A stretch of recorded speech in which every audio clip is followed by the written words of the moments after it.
It's estimated that 1 in 10 people will develop Alzheimer's in their lifetime.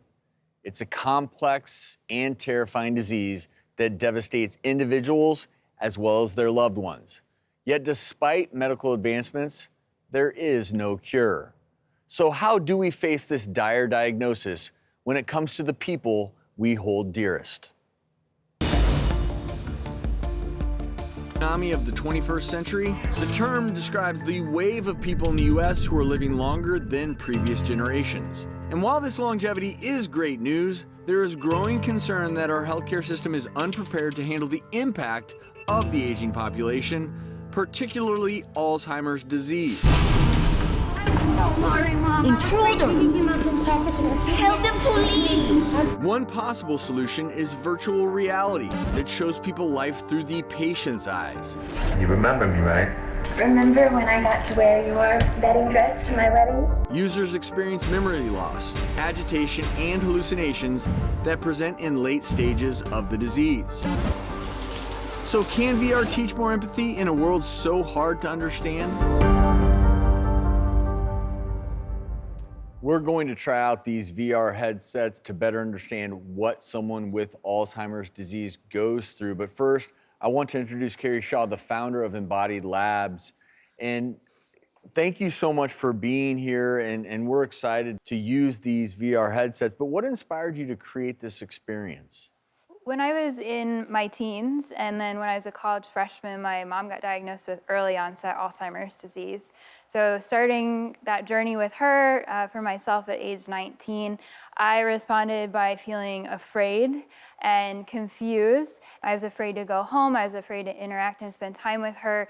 And what I really wanted was the tool that Embodied Labs has been able to create today, which is a way to actually connect with the person and not just the disease, but at the same time really understand the brain and behaviors through the eyes of someone living with this. What I would have wanted was to gain more insight and connection and empathy so that I could more quickly have understood what my mom was going through and gotten on board as a part of her care team as soon as possible. That's remarkable that you did that. And I think it is so important to develop empathy. And so we can better understand how this process works.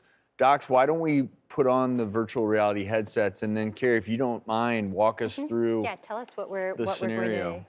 So you're seeing right now that you're in a park, and this is in the early stages of what we call the Beatrice Lab. So we put together interviews of hundreds of people living with dementia and their care teams, and what happens early on is sometimes a person feels more disconnected from their world, or like right now, she actually didn't recognize her grandson for a moment, and so she wasn't able to keep him safe as he was crawling across the table.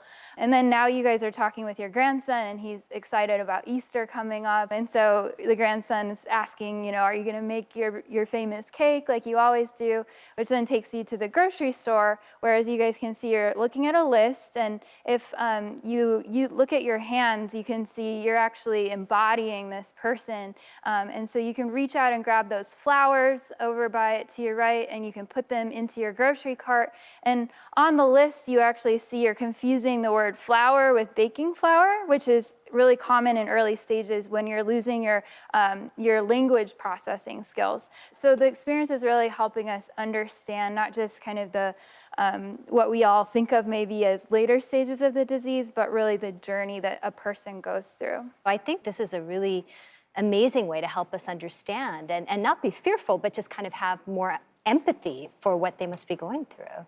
Yeah, I think if my mom taught me anything when I finally did go home and take care of her for a couple of years every day, it was about meeting her where she was at and really being in the moment with her. And I think this tool lets you do that. It lets you really think about where someone else is and how do you change your behavior to really help enable them to be empowered and live their best lives. That is such an important piece of this puzzle.